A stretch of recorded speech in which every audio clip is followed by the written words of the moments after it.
जब सारी दुनिया जूझ रही है तो मैं बड़े गौरव के साथ और फख्र के साथ ये कह सकता हूं कि इन विपरीत परिस्थिति में भी भारत को आगे बढ़ाने का काम किया है तो भारत के यशस्वी प्रधानमंत्री नरेंद्र मोदी जी ने किया।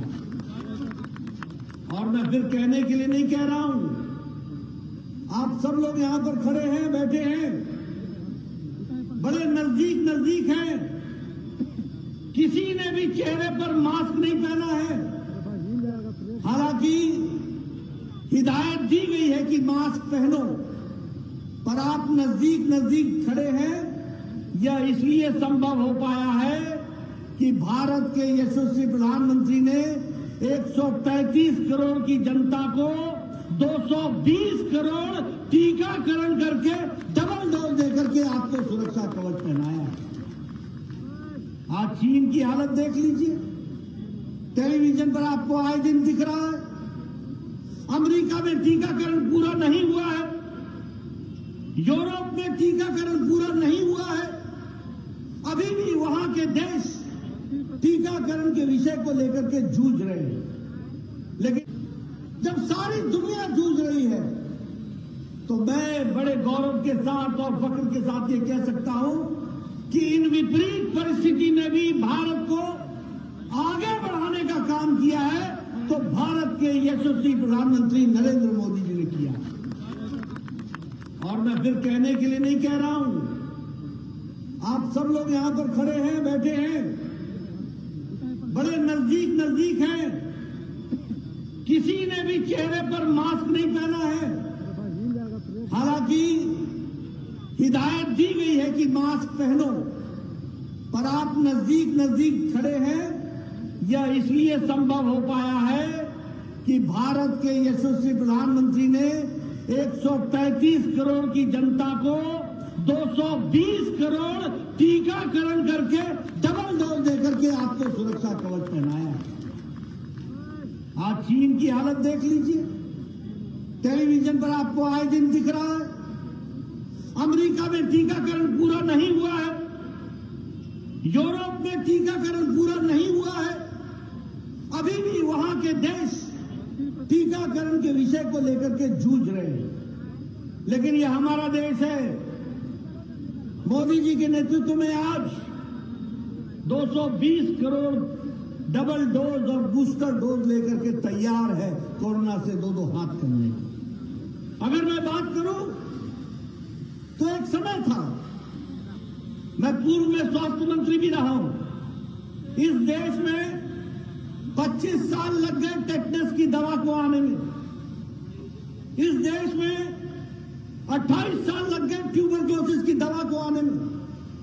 इस देश में 30 साल लग गए।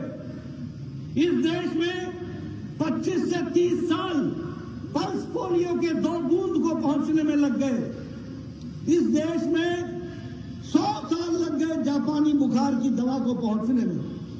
1906 में जापान में दवा बन गई थी और भारत में गोरखपुर में, जहां से हरीश द्विवेदी आते हैं, यह दवा 2006 में पहुंची जब योगी जी वहां के सांसद हुआ करते थे।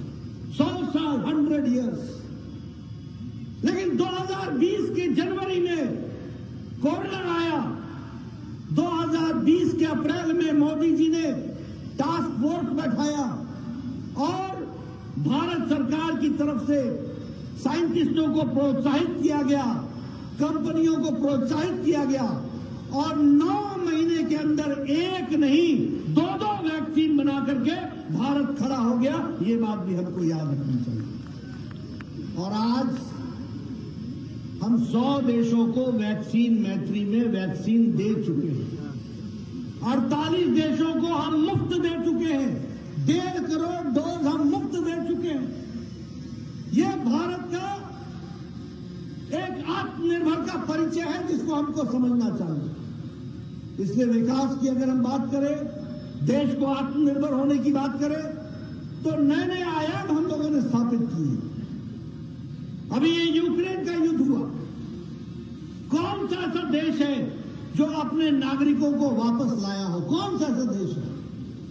क्या अमेरिका लेकर के आया था? क्या ऑस्ट्रेलिया लेकर के आया? क्या हमारे पाकिस्तान के लोग लेकर के आए? क्या बांग्लादेश के लोग लेकर के आए? क्या श्रीलंका के लोग लेकर के आए? लेकिन भारत के यशस्वी प्रधानमंत्री ने एक समय में पुतिन से बात की, एक समय में ज़ेलेंस्की से बात की, यूक्रेन का युद्ध रुकवाया और 32,000 छात्र सुरक्षा के साथ वापस भारत पहुंचाया। ये भारत का बदलती तस्वीर। 32,000। और एक बात और सुन लीजिए कि हमारे देश का तिरंगा झंडा लेकर के दूसरे देश के विद्यार्थी भी वो भी सुरक्षित भारत पहुंच गए। यह भी कमाल की बात है। अगर मैं बात करूं, आज 200 साल राज किया हमको ब्रिटेन ने, ब्रिटानिया ने हमको 200 साल राज किया।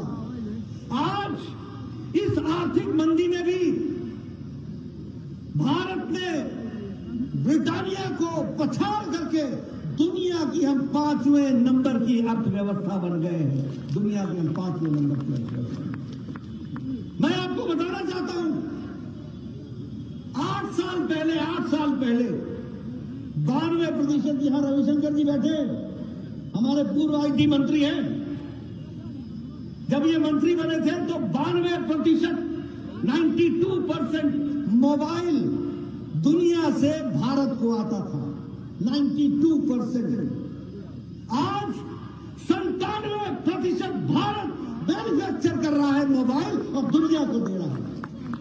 मैं ठीक बोल रहा हूं रविशंकर जी? 97% दुनिया को मोबाइल दे रहा है। सारी मैन्युफैक्चरिंग यहां हो रही है। स्टील में हम, इस्पात में हम दूसरे नंबर के मैन्युफैक्चरर हो गए, दूसरे नंबर के। अगर हम बात करें केमिकल्स में तो हमारा एक्सपोर्ट 6 गुना बढ़ गया। इलेक्ट्रॉनिक्स में हमारा एक्सपोर्ट, हमारा निर्यात 7 गुना बढ़ गया। अगर हम बात करें दवाइयों की तो दुनिया के प्रगतिशील देशों की फार्मेसी भारत बन गई है और दुनिया को सस्ती दवा देने का काम भारत ने पकड़ा है। ये आत्मनिर्भर भारत खड़ा हो गया और ये सब मोदी जी के नेतृत्व में हुआ है।